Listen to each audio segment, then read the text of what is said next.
Sit back, it's time to get groovy. Question, do you remember that movie? Welcome to our podcast. I am the third Alejandro Rosa on IMDb, and I am your host. Today, we're going to go back, and we're going to go back to 1985.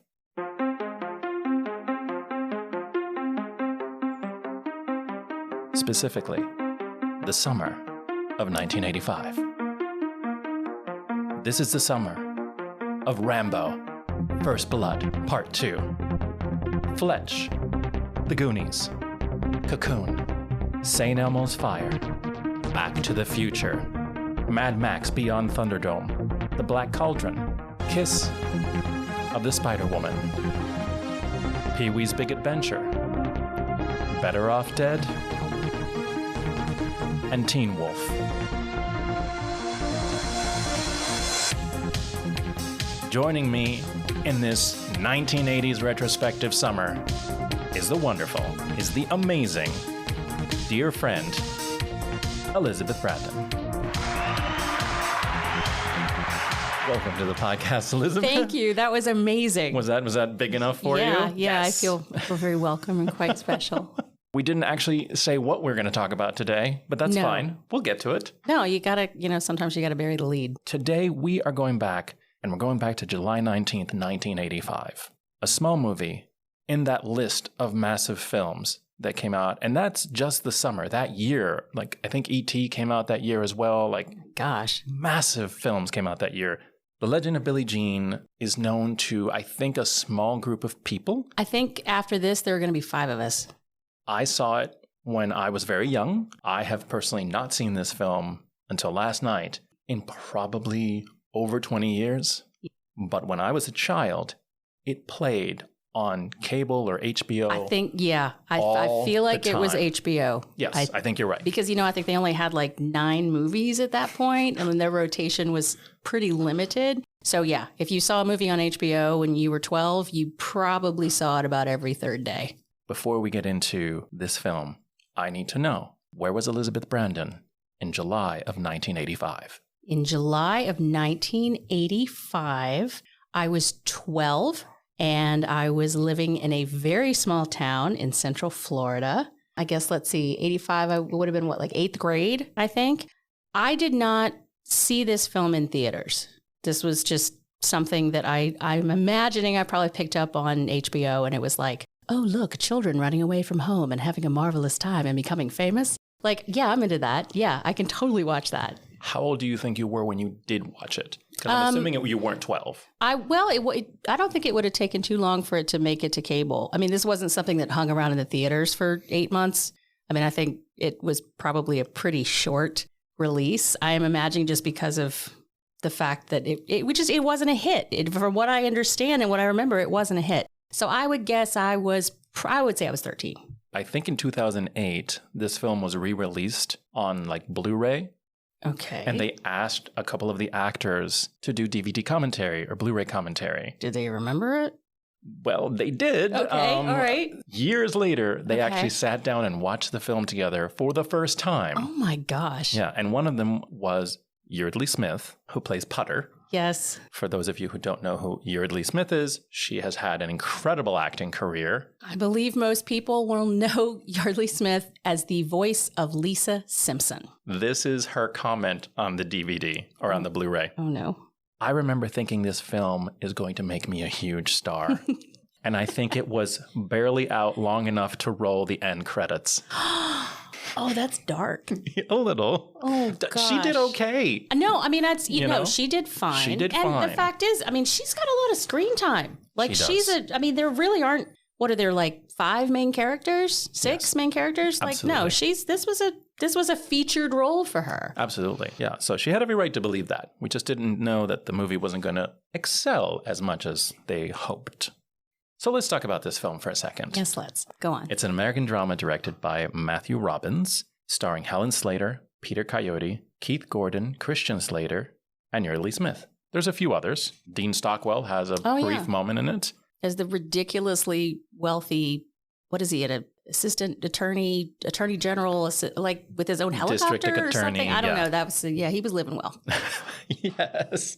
how do we describe this? So essentially, the movie is about two main people. It's about Billie Jean Davy and her brother Binks.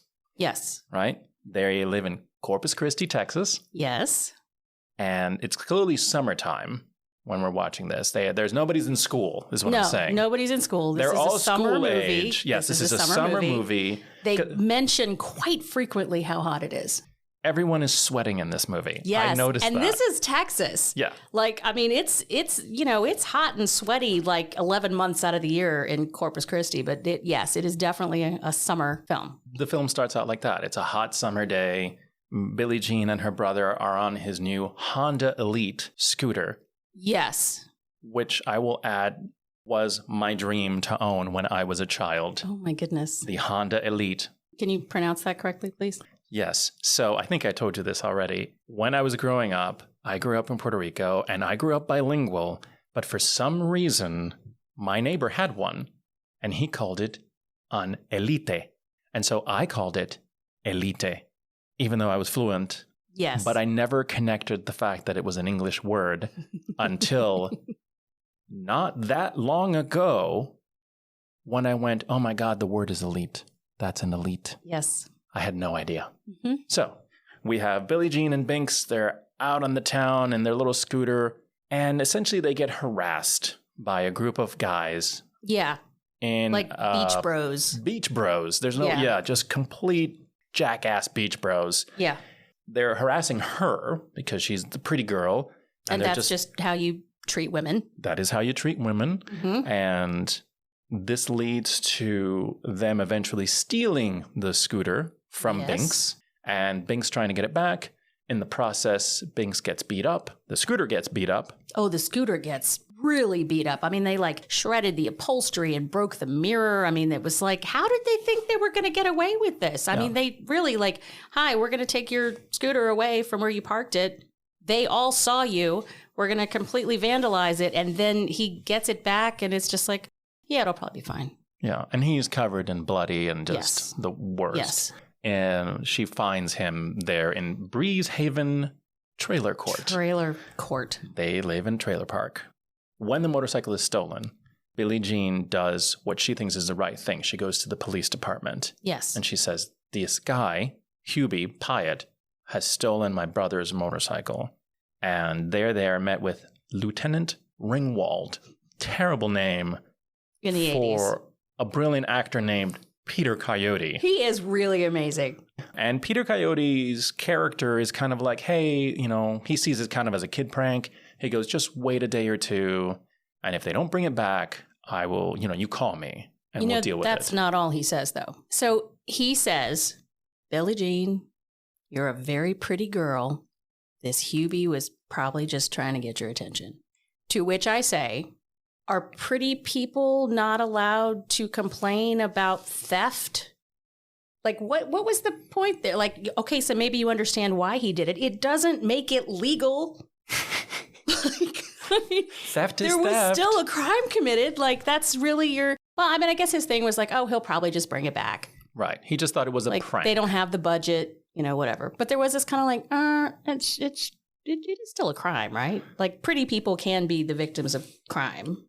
So it is pointed out from the very beginning of the film that Billie Jean is a gorgeous teenager. Yeah, I mean, I imagine she's, Right? I think, still in high school. I think she's still in high school. Her Binks is her younger brother. By the way, I have to just say it because I haven't said it. It's played by Christian Slater. So we have Helen Slater and Christian Slater, who for years everyone assumed were siblings. I thought they were. And it doesn't help that they bleached blonde dyed Christian Slater's hair to match Helen's blonde hair. There is this incredible level of sexism in this film. Yes. Which is intentional. Initially, I thought, oh, this is just an 80s film and whatever. But in retrospect, and I know I'm jumping ahead a little bit. No, on the rewatch, they were doing it intentionally. They're pointing at this. They are absolutely pointing at this for us, the audience. Look at this. Yes. Look at this. There is a scene where right at the beginning of the film, Binks and Billie Jean stop for gas. And Hubie and his friends have been chasing them, and they show up. And there's this moment where Binks turns around and Hubie has his hands on Billie Jean. Mm-hmm. Did you notice that? Like he's grabbed her by like the neck. Yeah. It's very aggressive. I even wrote it in my notes. Like it's aggressive gesture, and he's trying to be cute, and she's just like, hey, like, which again leads to this conflict where her brother is trying to stand up for her. But this is how the tone of the sexism in the film starts. It starts with that. Well, actually, it starts even before that. They get on the motorcycle and they're immediately getting catcalled, and they're taking her picture while she's on the motorcycle. Yeah, I had forgotten about that. The guy, because I remember at some point there's a photograph of her that, you know, becomes that poster. Yes. And I had forgotten why there's a photograph of her. And it's because that friend of his has this big old heavy Nikon or whatever and is taking pictures of her the whole time. Yeah. Before they steal the motorcycle, Billie Jean and Binks go swimming in a lake. Mm-hmm. And it's while they're in the lake that they come and try to get the motorcycle. Well, they swim back to the shore. And when she's getting out, the kid starts taking pictures of her. And she's essentially in like underwear and a kind of tank top and just out of the lake. I mean, super high cut tank top and just out of the lake. And that photograph ends up in the entire film. Mm-hmm. She has no knowledge until the end of the film that photograph even exists. You notice that? No, you're right, but no, she never saw it. Why would she? Because they were on the run by the time. Yeah. Fast forward, so cops don't do anything. Binks comes home and he's beaten up. Motorcycle's trashed. She goes and gets an estimate. Yeah, when did she have time to do? Okay, I'm sorry. I guess that morning.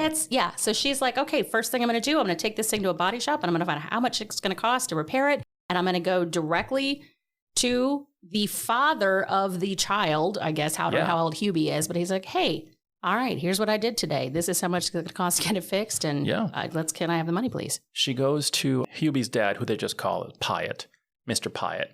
He has a store, like a beach store. And she goes there the next day with an estimate from a body shop and says, your son did this to my brother's motorcycle. This is how much it will cost. And hands him the paper. It'll cost exactly $608. Pyatt says, sure, absolutely. I don't keep that kind of cash here. Let's go upstairs. That's where I keep the money. And she is, again, following along. Okay, thank you, sir, very much. She's super polite. And she goes upstairs. And he starts by essentially propositioning her, I'll give you $50 and I'll give you $50 every time you come back. Mm-hmm. And you're going to like it. Mm-hmm. And of course, she immediately objects. And I was impressed with her. And I was impressed with her because I remember that the scene occurred. I remember that this incident with him propositioning her and getting really handsy and basically assaulting her. Yes. I remembered that. What I didn't remember is when she gets up there, she is immediately like, he starts like, oh, you take after your mom. Your mom's so pretty. And she's like, can I have the money? I mean, she is immediately just like, no, this is business. Absolutely. Can I have the money? I have to go. My friends are waiting. I got to go. She makes it a point to say, my friends are downstairs waiting for me. Yeah. Like, hey, like, don't try anything. People are here. Like, she's so smart. She is. And I'm so impressed with her. And the minute that he gets close to her, the minute that he, puts his, hands on her arm or whatever it is. Oh, he grabs her by her forearms. Yeah. He grabs them both. I mean, she is like, absolutely not. No. I want the money. Give me the money. This is not why I'm here. I did not remember her being so firm. Eventually, she shoves him to the ground and tries to get away. Mm-hmm. And in the process, Binks and her friend Ophelia, who is another wonderful character, they were the ones who drove her there. They come into the store. Binks says, screw it, I'm going to get the money myself, and goes to the cash register, opens the cash register, finds a revolver, picks it up, just as Pyatt and Billie Jean are essentially, he's chasing her down the stairs. Because he was straight up, I mean, he grabbed her. He was absolutely going to sexually assault this kid. Absolutely. And I just need to remind everyone, it's a kid. Mm-hmm. And then they run downstairs and Binks points the gun at him. Mm-hmm. And, everyone has kind of a moment where Billie Jean's like, put that down. Everyone's like, Jesus, like, chill. Yeah. And Pyatt says, it's not loaded. It's not even loaded, kid. Oh, yeah. And he's, at first, another thing, when they first come down and Binks has the gun, he's kind of holding Billie Jean in front of him, almost like a little human shield kind of thing. Yes. And then when he decides he's going to bluff it out, he pushes her aside, So he's and starts standing there in walking front of, towards and says, Binks. "Oh, it's not even loaded. You think I'd keep a loaded gun in the register? It's not even loaded." And Binks actually, he goes from pointing the gun at him to looking at the gun, Yes. right? So this is very important because the gun goes off. Binks was not trying to shoot him. No. He looks He down at wasn't the aiming gun. it. He wasn't aiming it anymore. He's looking at the gun in his hand. And he clearly pushed on the trigger, and it goes off and shoots Pyatt in the arm. Hubie comes back. What does Pyatt say? Call the police. They were trying to rob us. They tried to rob the store. So from the beginning, you know, he's going to lie. And they run. They have to. Yes. And again, another moment of, I still think, just Billie Jean bizarrely like smart and focused and just like they go home. He's like, get my money. It's on the top shelf. Yes. Pack some clothes. We need to go. We need to go right now. Yeah. I'm going to write mom a note. Mm-hmm. These are children. These are high school children at best. Mm-hmm. And she has a plan. The plan is we need to get out of Dodge because now we are fugitives. Yes. And this is the setup for the Legend of Billie Jean. And so they start to run. We have two other friends go with them, Potter and Ophelia. Mm-hmm. And then they end up in an abandoned mini golf park. As one does. And so that's where our story goes. Mm-hmm. And it kind of, I don't want to go through the entire plot, but essentially we have these kids on the run. We have Lieutenant Ringwald. I just want to call him Peter Coyote. We have Peter Coyote. He had that moment where, and I do love this moment where somebody says, "Oh yeah, this happened and these kids are on the run and here's a picture of Billie Jean." And he's like, "Oh man, yeah, I messed this one up. Yes. I really messed this one up. Like, you know, she came here, explained the situation. I didn't do anything. And now look what we've got. Look what's happened." Yeah. And he starts questioning from the beginning. He's like, what happened in that room, Mr. Pyatt? Yeah.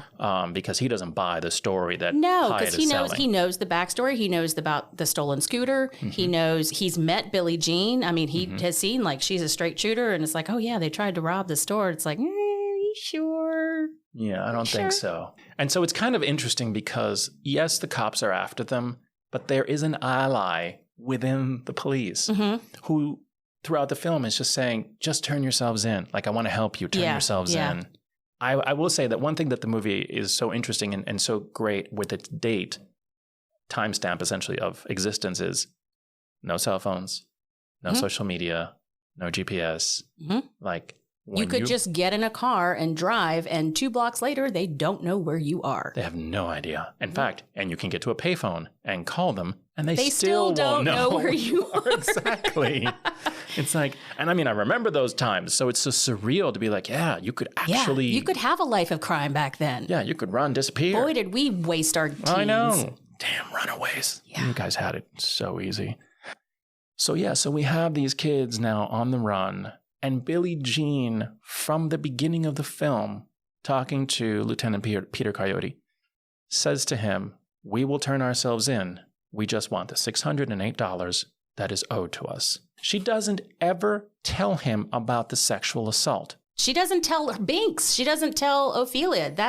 She never mentions that. Never mentions it. Until the very end. The very end. But during the course of the film, and she talks to Peter Coyote multiple times, she never brings up the fact that she was sexually assaulted. Nope. It's always about taking care of her brother first. Right. And that's all she says. All I want is the $608, not a penny more, not a penny less. That is exactly what you owe us. And we will turn ourselves in. Go on. Except that thing that they arranged, the drop off at the mall. She says, I want the $608 and I want Mr. Pyatt to give it to me. Yes. That is her only concession to what has occurred between herself and Mr. Pyatt. And she doesn't explain it. No. And I wonder if she wondered if Lieutenant Ringwald thought that was weird. But she was like, I want the money and I want him to give me the money. Yeah. So the mall scene oh my gosh. is such a famous scene. Well, for anybody who's watched this movie, it's a very famous scene, all 5 of us.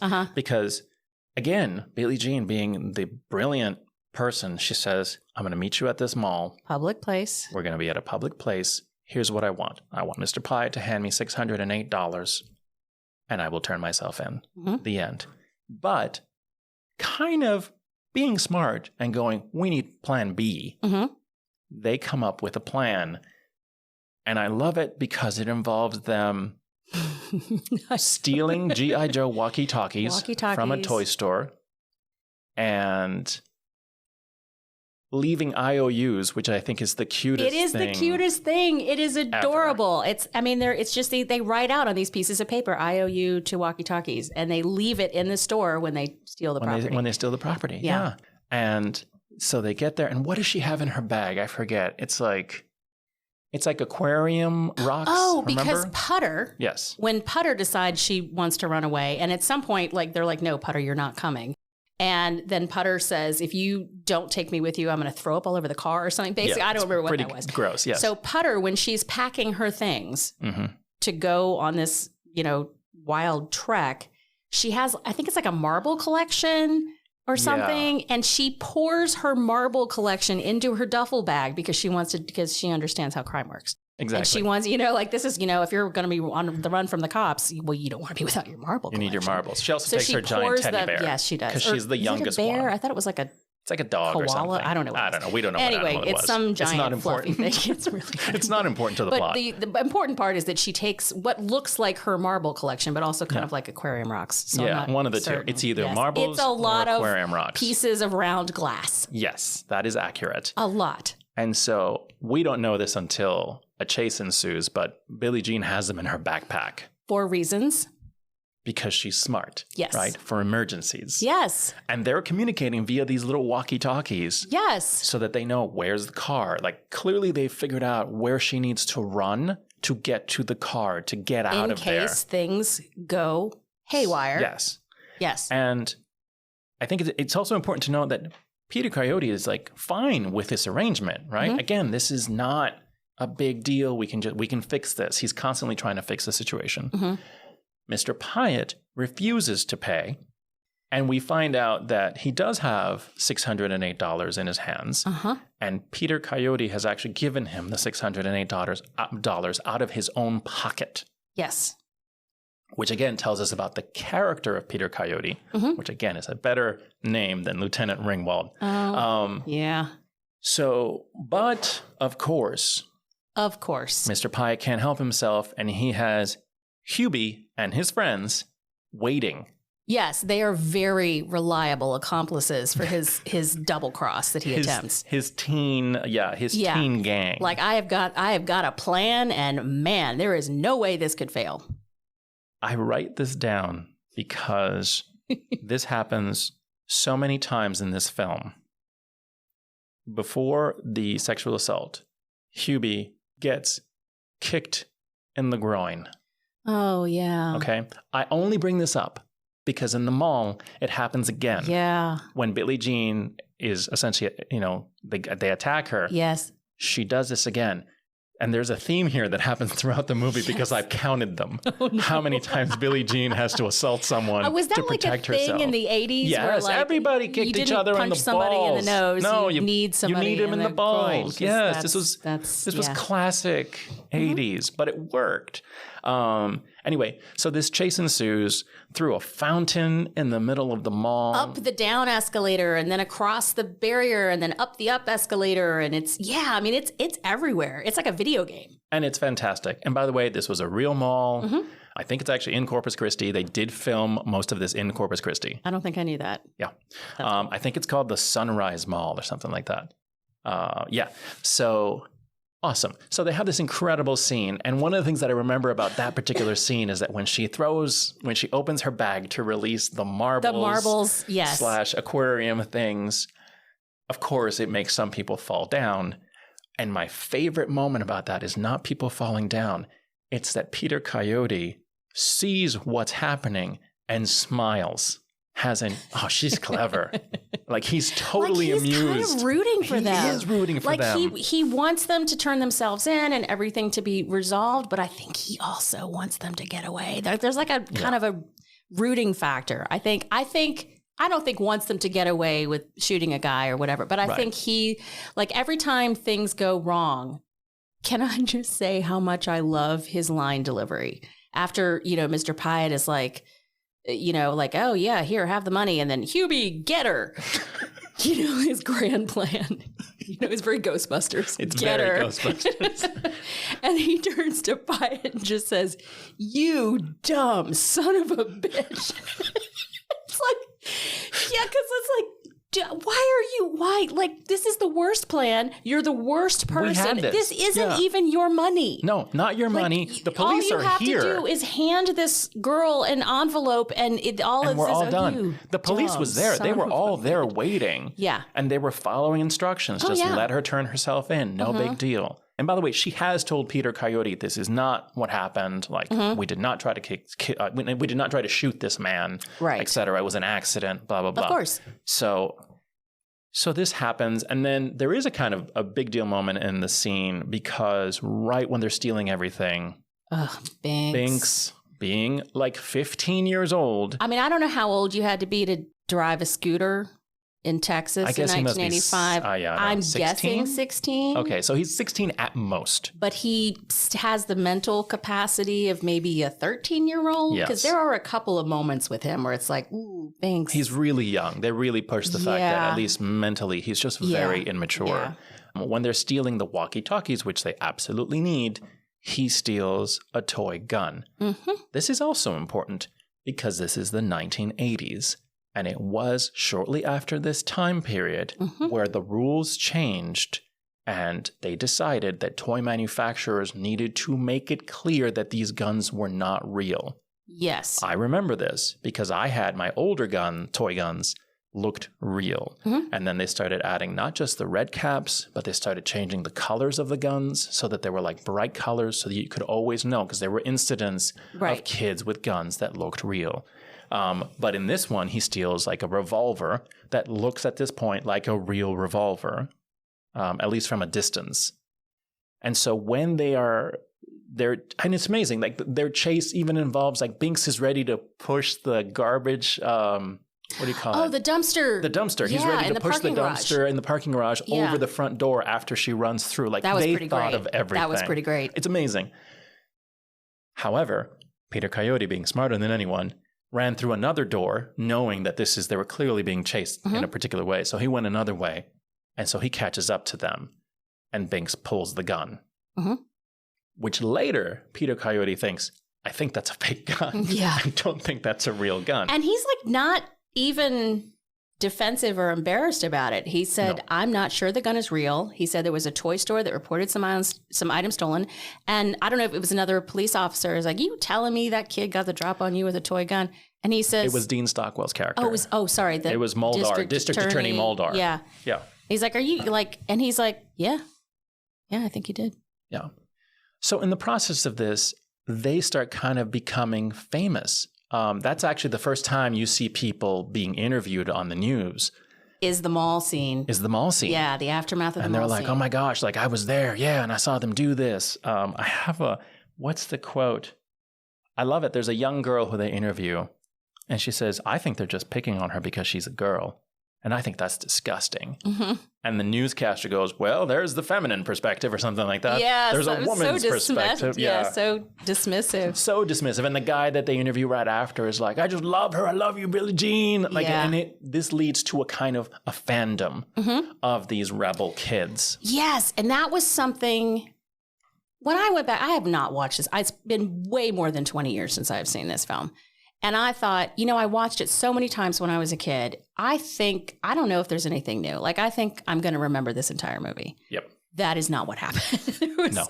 And it was like, wow, like this is what going viral was in 1985. Yeah. And they've got and this was sort of interesting. So the story hits the newspaper because, that's where you got news then. The story hits the newspaper, and the photo they use is not of Binks, the shooter. It's Billie Jean's yearbook photo, where she's looking very serene and blonde and beautiful. And it's like, it's that moment where the media becomes complicit in the frenzy. Mm-hmm. Because rather than, accurately say this is kid that is accused of shooting the guy. It's like, here's the beautiful, 17-year-old. This is the story. Yes. Billie Jean is the story. And of course, and it grows, escalate. and it grows, and it grows, and it grows. And then people are saying, oh, they robbed this place, or they did this, to the point that at some point the cops are looking at a map, and Peter Coyote's like, throw it away. None of this is real. Yeah. They couldn't have been in all these places at the same time. Yeah. Texas is a really big state. Yes. And so, again, we have these kids on the run, but they're also still kids. So they're running out of money. They don't have resources. How are they going to buy gas? And eventually and Billie Jean's really big on, we are fugitives, we are not crooks. Right. She's still like, even though she's running from the law and she's been accused of whatever, she is like, we are not here to break the law. Which is, again, just another point to her character. So what do? They get desperate. They see a house. They look in and they go into a neighborhood of fancy houses and they go, that one. Because it's empty. It looks empty. And they go into this house. They sneak in. The window is unlocked. They sneak in.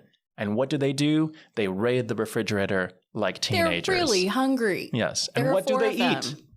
I don't remember. It was like chicken. I don't remember. First, they grab the chocolate cake and the Cokes. That's right. And then somebody is smart, grabs the chicken. Okay. Yes. All and right. this is what they're doing. They're eating Coke and cake and chicken. Yeah. And in the process, we discover that there is somebody in the house.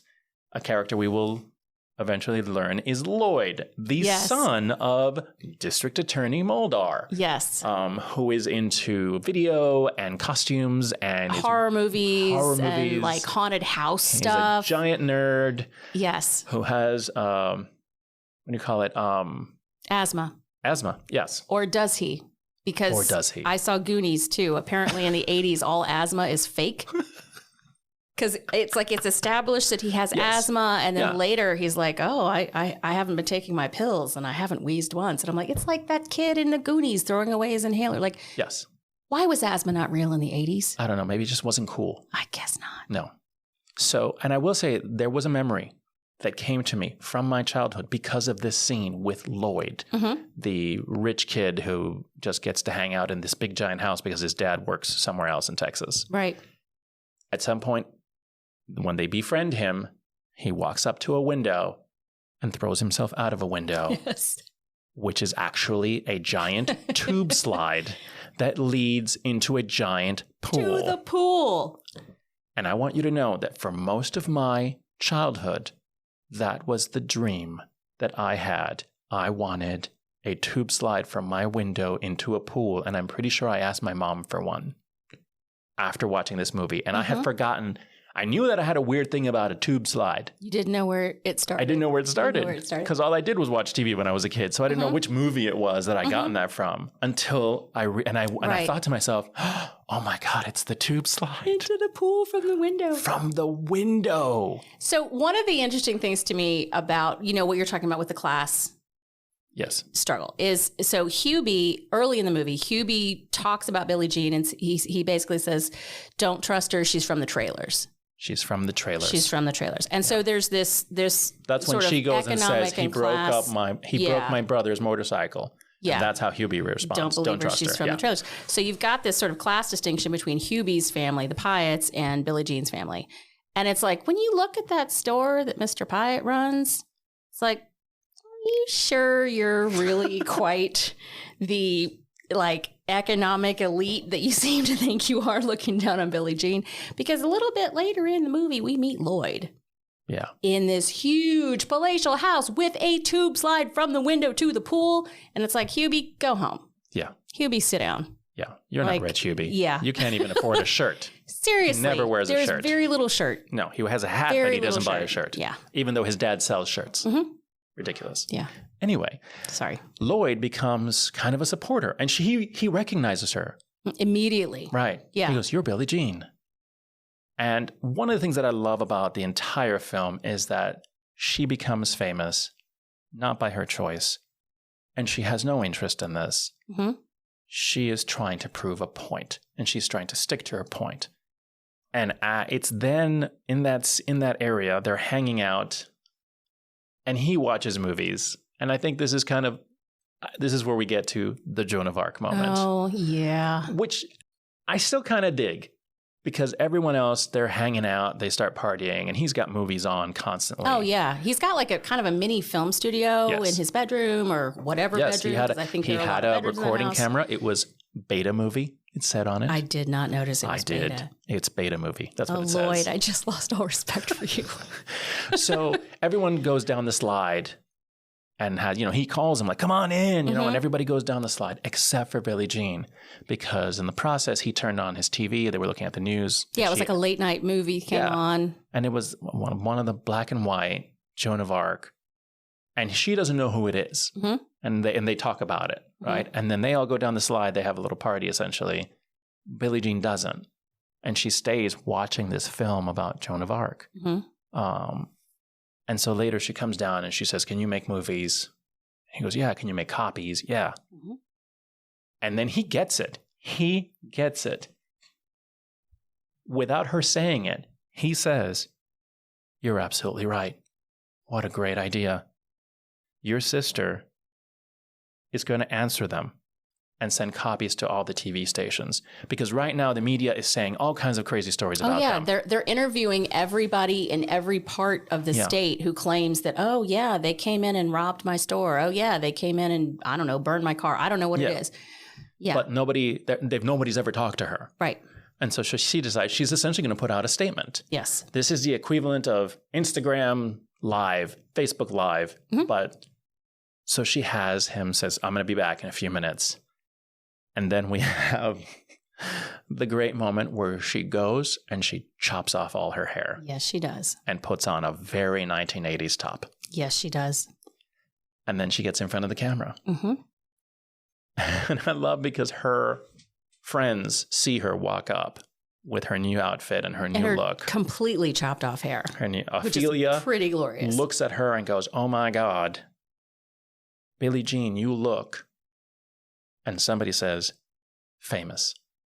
Yeah. And Lloyd says, St. Joan. Yes. He gets it. He knows. He knows. Yeah. And she starts out her Beta movie. Yes. By saying, I am Billie Jean Davy, and I want to set the record straight. And it's awesome. And she essentially says, look, this is what we want. This is what's happening. And she says what ends up being her rally call. And what was the original title of this film? Fair is fair. Nothing more, nothing less. That's it. There is a line that I loved. I know I wrote it down. Hang on. While you're looking for that, go ahead. I have to say the thing that I thought was really funny when Billie Jean says to Lloyd, where's your bathroom? And he says, upstairs.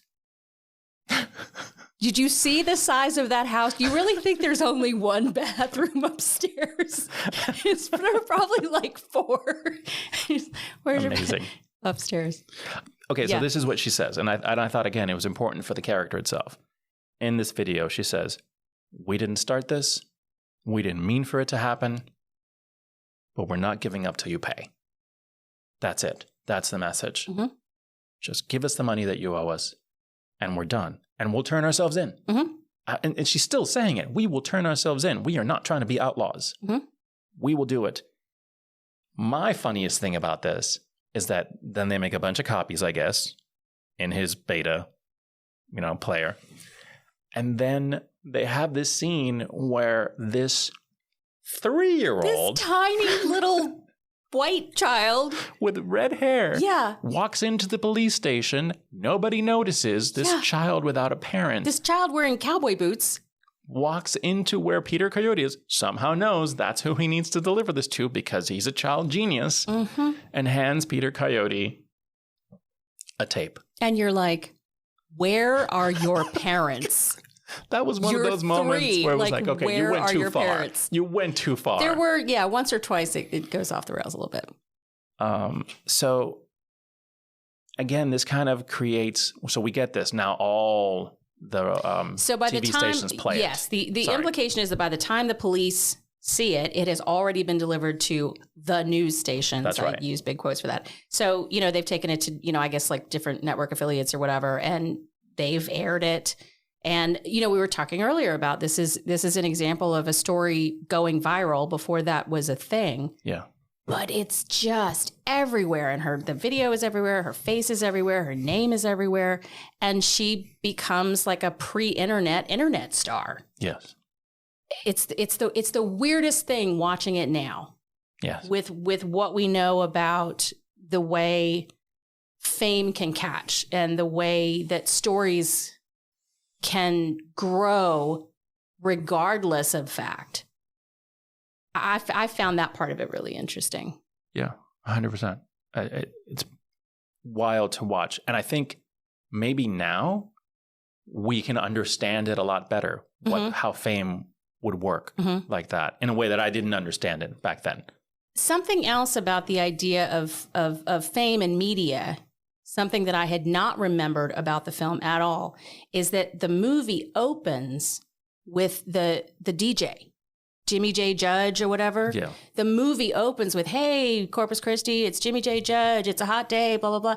And he kind of is this in and out narrator through the whole thing. Hey, they're listening to him in the car. They're listening to him at the beach. And it sort of creates this, it's not a narration because he's not actually in the story. Right. But it creates this public side of everything that's occurring.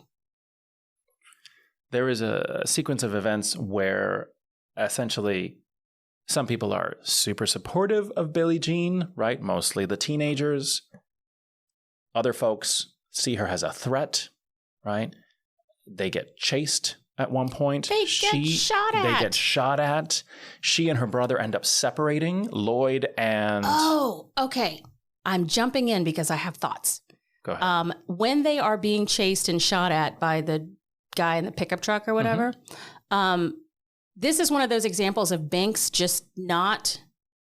Yes. He is such a child still. So they're being shot at. They're driving down the windshield, the rear window has been shot out of the car. Yes. Binks pops up in the window with his fake gun and is trying to wave the fake gun at the actual gun. And it's like, dude, like, just stop. This is not a game. Yes. That was just like... Lloyd grabs him. Yeah, he's like, those are real bullets, you idiot. And shoves him to the ground. Down. Get down. Those are real bullets. Yeah. And the reason that even started was because Billie Jean decided that Putter and Ophelia needed to get out of this situation. So they essentially abandoned them. Yes. They turned them in. Well, this is after they've gotten shot at. Their tire is shot out, so they can't drive the car anywhere that they've been using. But they turn them in. Like, she actually calls Peter Coyote and says, this is where they are. This is where they are. Come and get them. Let them be. Let them go home. Because she feels bad that she's dragging all these people. Now they're getting shot at. And once again, Billie Jean being the responsible parent in this whole thing, going, like these children are going to get hurt. Yeah. By the way, I'm just going to bring this out. Lloyd decides that the easiest way to help them is for him to pretend to be kidnapped by them, which is mildly confusing. It is, but I had a thought watching this again, which is not something I picked up on. So they are staying at Lloyd's family's house, his dad's house, his very, very lovely house with apparently only one bathroom upstairs, but a slide. And they are like, okay, thanks for all the fun and the food and making all the videotapes, and now we're going to go. So they're getting ready to leave, and there's a pretty long period of time between them saying goodbye to Lloyd and leaving before he suddenly comes out and says, hey, I've got an idea. They don't have to negotiate with you, but I can be your hostage. And you wonder, like, how long did it take him sitting inside to try to find some excuse to go with them? Yeah. Because you get the feeling that he's got a pretty weird, solitary life. Yes. And absolutely. Like, I can just he picture even says him. he and his father don't get along. Actually, no, the father says that later. Yeah. Father says, my son and I don't get along. So I just picture him inside, like, trying to, like, how can I, there's no reason for me to go with him. This makes no sense. How can I? And he's like, okay, I got it. I'm going to be your hostage. Yes. And so he, like, kind of fake ties himself up and, yeah. 5 seconds later, they get shot at. Yeah. And then they lose, they leave Ophelia and Putter. Yes. And now they don't have a way to go anywhere. Yes. And once again, Binks is like, let's just steal a car.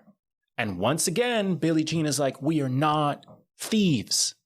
We cannot. And he goes, yeah, but... And then Lloyd and Billie Jean get into an argument. Yes. And in the process, Binks just goes and steals a car. Yeah. But of course... But they're arguing. And they don't even notice. Yes. So this is another one of those points for me where the movie goes a little bit sideways. So she does not want to steal a car. Why are they at the valet parking entrance of the country club? Like, how did we get there if it wasn't to steal a car? And then Lloyd says, if that's the problem, I'll pay for it. And it's like, okay, Billie Jean, that's actually a really good solution. Yes. Like, because at that point, you could buy a used car for a couple $100. So if what they need is a car, and Lloyd's saying like, yeah, I could probably get you a car, I feel like that whole scene was just created in order to separate them. That's exactly right. It's not the strongest written moment. It was not. Essentially, they are arguing, and then Binks shows up with a stolen car that he pretended to be a valet. In the valet jacket. Yeah, he's wearing the valet jacket. Yeah, like, why were they at the country club to steal the car if, like, it's just... It's an inconsistency. Something got cut there, or something just got, And then the next thing you know, the cops they're all come running, separated. and they have to. And Lloyd and Binks run one way, Billie Jean runs the other, which leads to the worst underground railroad that you've ever seen. Okay, something important to note: the Billie Jean haircut, yes, becomes the Jennifer Aniston of its time. Yes, it does. And everyone starts getting the Billie Jean. Yes. And so she's literally running down the street with her little backpack. Yes. And a Trans Am pulls up, and a young girl with the Billie Jean haircut says, "Get in."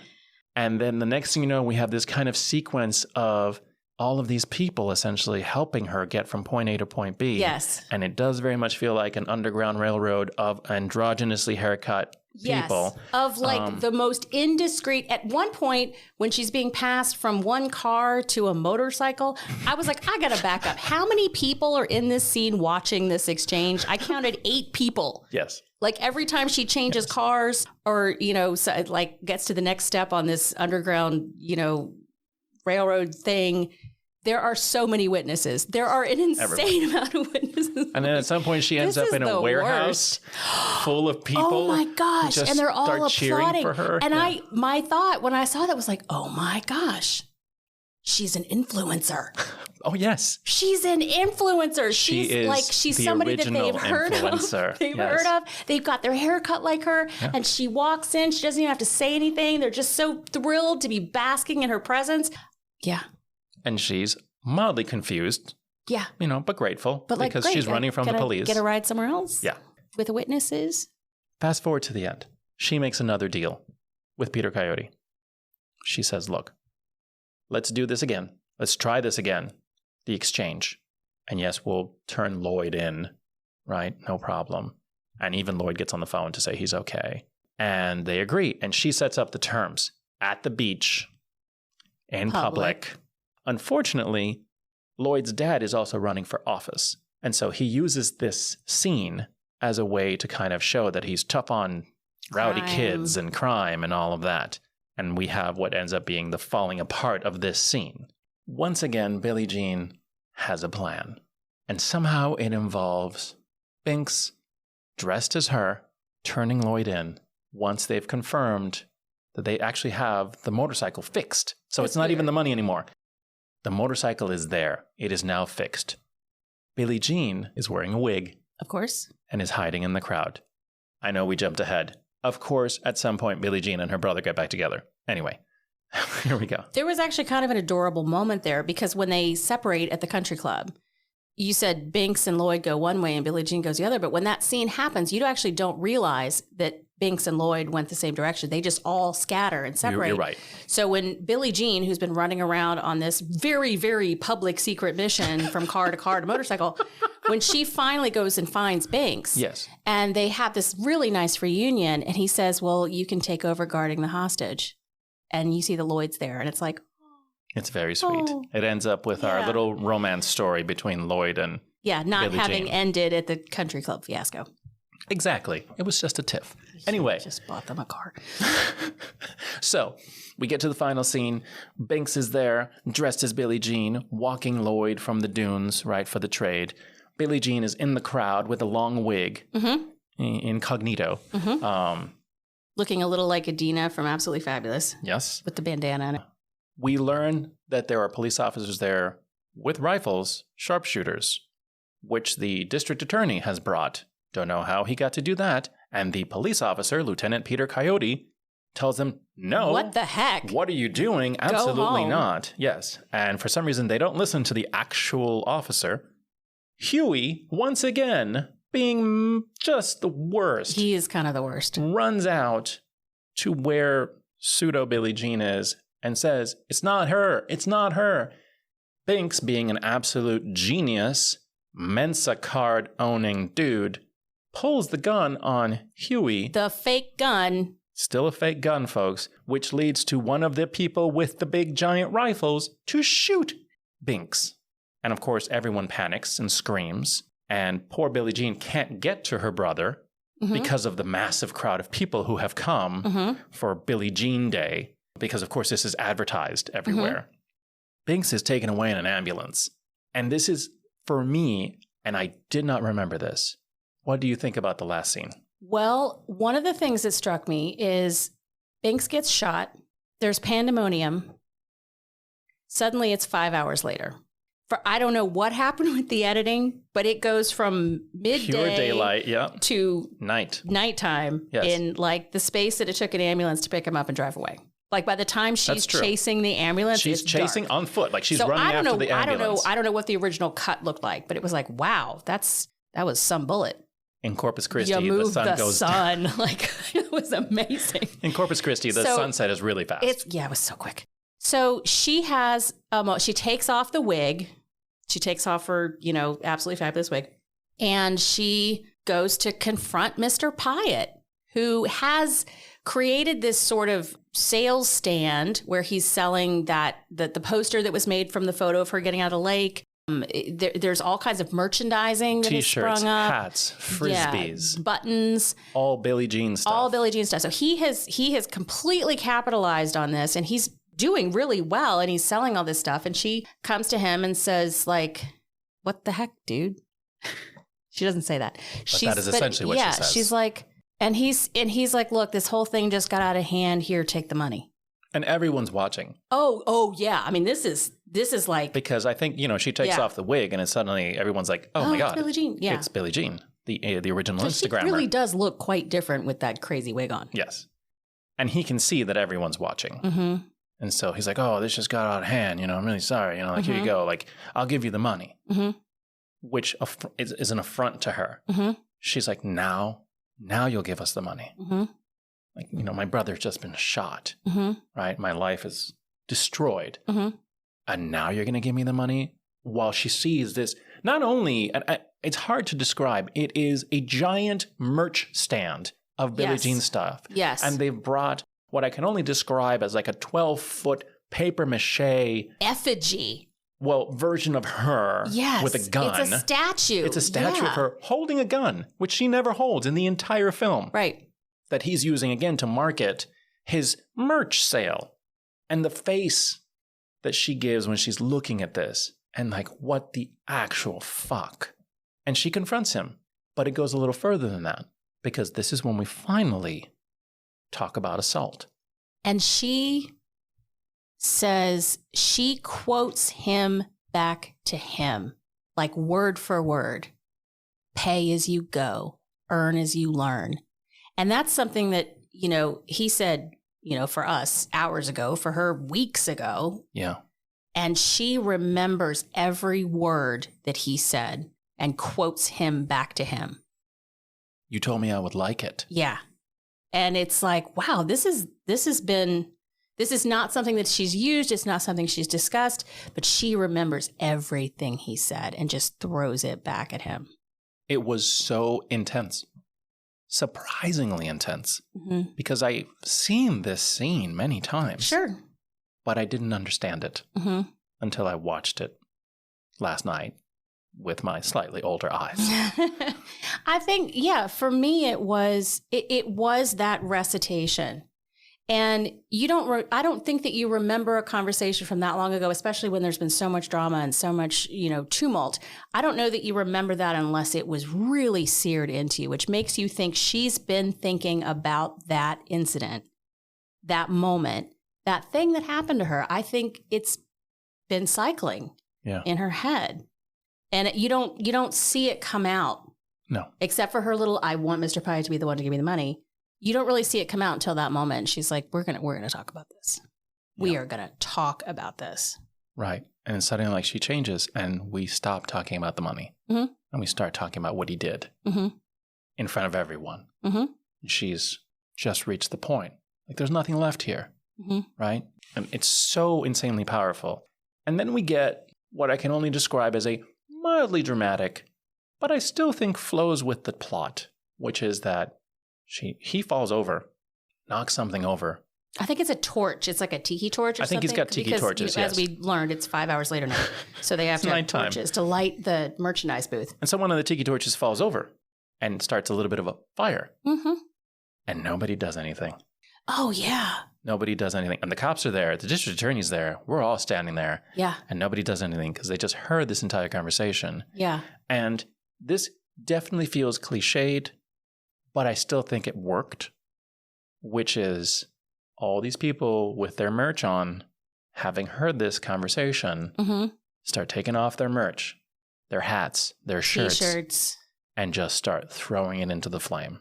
You know, I think the person who starts it is Lloyd. I think it is. Because Billie Jean, when she first starts her conversation with Pyatt, she pulls a poster of herself down, rips it in half.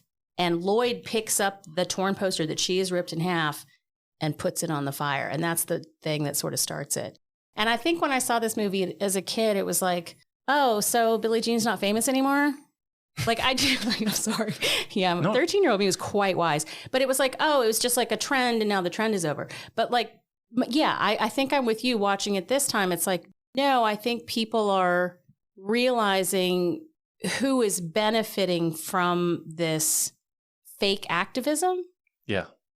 Can I say that? Maybe. I never quite understood joining a cause, but not really understanding what you're supporting. Yeah. It's like, yeah, fair is fair. You know, don't pick on teenagers and, you know, like all this. But it's like, oh, we have been feeding into the machine that we thought we were fighting. Yes, absolutely. And so the scene ends, and eventually our last scene is of Billie Jean and her brother finally making it to Vermont. Which they have been talking about the entire movie. It's like their dream is to go to Vermont. Because they live in Texas and it's hot and there are alligators and they know that there's a place, what's the word I'm looking for?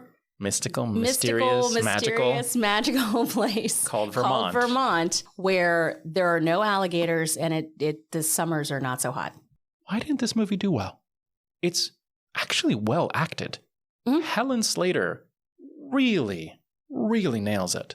She is extremely powerful, and that is not something I remembered. Why didn't this movie succeed? I could not possibly tell you. My memory of film from the 80s is so flawed because I got to know so many films in cable TV or HBO rotation and had no idea that they weren't box office hits. Right. Like I just didn't have that. I wasn't in the industry. I didn't know anyone who was in the industry. I didn't really care about box office numbers or returns or ratings. It was just, you know, oh, this looks good. Let's go to the movies.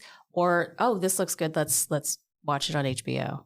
So I mean, it may have just been a matter of timing. Yeah.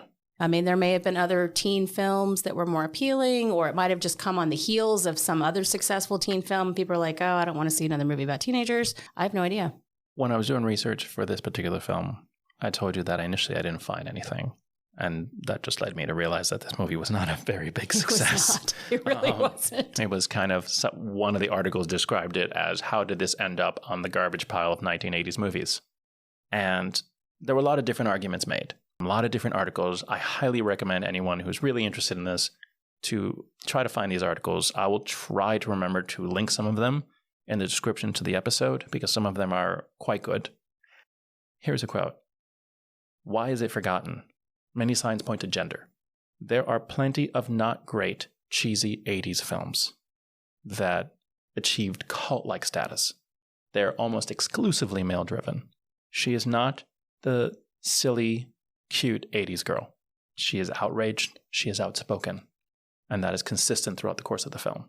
3 years later, in 1988, Christian Slater is part of a teen film that is dark, I know where we're going. that contradicts the optimistic teen movies of the 80s. Yes. A little film called Heathers. In an article, a writer named Audrey Fox actually wonders if Billie Jean had come out then, would it have been better received? Because it was against type. Mm-hmm. I don't know. Right? These are all theories. I don't know. I don't think you can blame the soundtrack.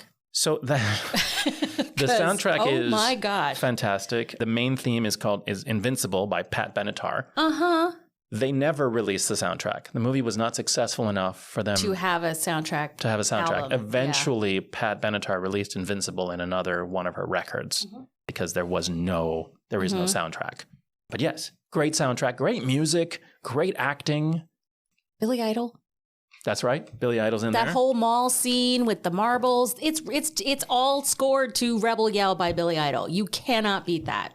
And even the scoring that's not songs sounds, because I've really noticed the scoring. It sounds very 80s. It's very synthesized. It sounds very 80s, but it's not the kind of 80s scoring that detracts from the story or dates it.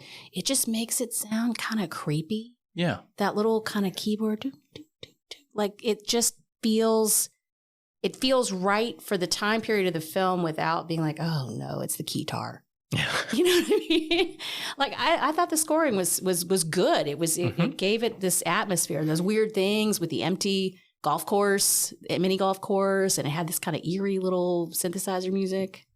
All right, I'm going to read one more quote. This quote is from Jessica Landivar Prescott, who wrote an article called Feminism and the False Criticism of the Legend of Billie Jean. The character of Billie Jean, a female lead in 1985, is given a story arc which highlights her fortitude and does not propose that any male figure will offer deliverance. No one rescues her. She alone is responsible to resolve how to be an outlaw in her own skin.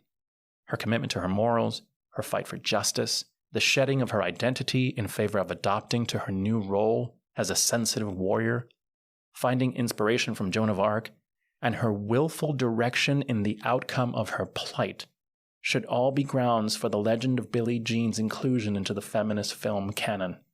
I agree. This is a character who does not at any point need rescuing. She rescues herself. She rescues her brother. She rescues her friends. What do you think about that? I don't know that I see it in terms of gender because I don't know how I'm going to say this correctly. So I'm just going to say it and then fix it if I have to. Perfect. What happened to Billie Jean with Hubie, what happened with Mr. Pyatt, what happened the first time she went to the cops was definitely because of her gender. There were things that happened to her that would not have happened to a male presenting person. But once she goes on the run and starts making those decisions, she's making decisions with her own agency and not as a reaction to the way she was treated as a woman. I understand that that things happened to her that would not have happened had she not been perceived the way that she was. But once she steps into herself, it doesn't matter. She's just being a person. She's being a person who feels as though justice is not being done. Is that a weird thing to say? Nothing's a weird thing to say. No, it's fine. No, that's absolutely fine. Okay. Like I'm pulling for her no matter what. Absolutely. Okay, then let's rephrase the question. Does this 1980s film deserve to be completely forgotten? Oh, I'm going to go no. Why? Because it's oddly prescient. It hints at something, and I don't think this was intentional. When they made the film, I don't think someone was like, let's look at the role of the media in You don't think life. so? I mean, I think obviously there was a sense of like how fame can be misleading and, how fame can be an asset. And like, I get that. Like you said, you quoted that thing, you look famous. Yeah. Like that was going there. But there are things about those viral moments. Yeah, that did not seem like a criticism to me. Yeah. That seemed like rah. Mm-hmm. That seemed like her army. Yeah. I don't think that was a criticism. I think the end bit with people taking off their merch and throwing it into the fire. And by the way, that fire scene, I think the film blew their budget on that truck wreck in the ravine and had very little left for that fire scene because it was like kind of hazy, soft focus. I don't think they actually, they didn't have much left. They did end up burning the statue of Billie Jean. Yes, it was very flashback to her watching Joan of Arc being burned at the stake. That was a little heavy-handed. A little, but it was fine. I mean, I think to me, that was, okay, so me. Okay, let me tell you how I interpreted that. You tell me what you thought. Okay. Because maybe I'm reading way too into this movie. Okay. To me, it was like, okay, because she watched it fall. She watched it burn down and fall. Yes. And then the next scene after that, it's over. Mm-hmm. The wild ride of Billie Jean and her gang is done, and she has moved on. And I saw that as a moment where she saw essentially herself, this image portrayed of herself in a grand scale. Done. It's over. And I felt like, for me, that was a moment where she was like, okay, I'm done with all of this. And she walked away. And she went to Vermont, as you do. So that we've got Joan of Arc, and I get the inspiration. We do not need to mention it again. And we definitely do not need to burn Billie Jean in effigy to understand this little Joan of Arc thing. Because if you're equating this story with a woman who led an entire army, I think we need to, kind of work on our perspective here just a little bit. It looked like, I'm not kidding, it really looked like they had already blown their budget on that truck wreck. Flipping over, yeah. Yeah. I think in those moments, you're reminded it's a 1980s film because they have to go big. They have to go big. Yes. And they got Billy Idol, for heaven's sake. Right. Peter Coyote. And Peter Coyote, who clearly, the great Peter Coyote, read the script and saw the merit in it. I see the merit in it. And especially now, like I really thought this was going to be me watching a film that I thought was very flawed when I was a child and realizing it was even worse. And that's just not what happened. There were a lot of moments where I was like, oh, there's kind of a lot going on. Going back to the very beginning when Binks is taking his scooter out of the garage and he's like polishing the mirror. Like he freaking loved it. Like there was something that he attached to this scooter. We find out that his father's dead. Yes. We don't know the details, but they never tell us what mother happened. Says, "Oh, he loved to go fast, just like you." And you're like, "Oh my gosh, was it a car accident? Was he killed?" And you realize there's a line at the very beginning of the film where Mom says that he got that motorcycle because they have nothing. They live in a trailer. They have nothing. I don't think they have a car. Clearly not, or they would have taken it on their little, That's an excellent point. Yes, you're right. And, that was money that Binks got from his dad from the insurance when he died. So that motorcycle is what he has left of his dad. That is clear from the very beginning. It was it was touching. Yeah. Can I say something else that I noticed this time that I'm not sure I did before? Of course. Remember I was saying I remember the thing where like Billie Jean's mom, like one of the early scenes, Billie Jean's mom is going on a date. And she says, "You think this one will be different, Billie Jean?" And she looks out the window and there's like this big grinning guy in a car. It's like, oh, he looks real nice. Go forward to like almost the end of the movie. You know what I'm going to say, right? I do. Almost the end of the movie. And the news crews are there and the radio DJ's there and they're interviewing Billie Jean's mom. There's a guy standing next to her that looks oddly like that guy in the car from that first date. I'm like, oh my gosh, that one was different. I never noticed either. I never saw that. I was like, oh my gosh, she's still with him. She's like, she met a guy. Like, yeah. I will say that is, going back to when she records the video, she does talk to her mom in the video. Yes. To make sure like, that we'll be she understands. And, Yeah. She wants her to understand, like, we're okay and we didn't do this. She addresses her mom directly. Yeah. They seem to have a really close relationship. It's kind of nice. Yeah. Binks is an idiot. He's a child. He's a child. He is. I agree with you. We talked about this movie as a joke. Because I was like, does it have to be a movie we thought was good? Right, or we were, can it be so like... just to give some context, you and I were hanging out and we were talking about the podcast and we were talking about different films. And the biggest problem that some of my dear friends have is that a lot of them love to rewatch. So one of the rules for this podcast is that it has to be at least 10 years since you last saw the film. And you brought up The Legend of Billie Jean, which I had completely forgotten about. as a movie that I had seen as a child multiple times over. And I thought it was a great idea. And you were like, really? Are we really doing this? Now, I will point out, I also thought this movie was going to be a train wreck. I really did. I was like, oh my God, like we had just done the 7 episode, which is a beautiful David Fincher film. Beautiful. You know, a brilliant, let's say it's not beautiful. It's a brilliant, hauntingly brilliant David Fincher film. Mm-hmm. And I remember I told somebody, yeah, and now I'm going to do a 1985 film that nobody cares about, that I don't remember if it's any good. And I didn't think it would be. I didn't think so. And last night when I sat down, I was like, okay, here we go. Let's watch The Legend of Billie Jean. Like I started having the same thoughts. I know. I was like, oh my gosh. We should have done something else. Yeah. And then I watched it. And I texted you because we ended up watching it almost at the exact same time. Yeah. I sent her a text and I was like, hey, I just finished it. And she's like, yeah, I finished it 5 minutes ago. So we were watching it together. Like literally I finished it, walked out of my porch and got a text from you. Yeah. And what I said was, I'm so glad that we picked this, that this is the movie we're doing, because it was such a surprise to me. Like, wait a minute, this movie isn't horrible. This movie's better.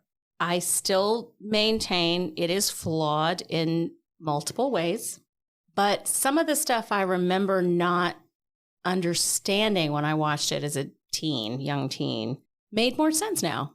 I was struck with the film opening with that DJ and just setting the tone for the media covering and narrating everything that's happening. And how crazy that can get. Is it worth it? What do you think, Elizabeth? I think, I'm going to, what is it that Roger Ebert used to say? I'm going to give it a marginal thumbs up, but I think that you should definitely watch it with a friend. I kind of think that's the perfect way to end it. You can watch this movie on Amazon. You can watch it on Apple TV. You have to rent it. It's not free. It's not on Netflix. Check it out. And as Elizabeth said, watch it with a friend. It's gonna hit nostalgia, and it's gonna be fun. And also there's a little bit of sexual assault, but you will get through that too. Till next time.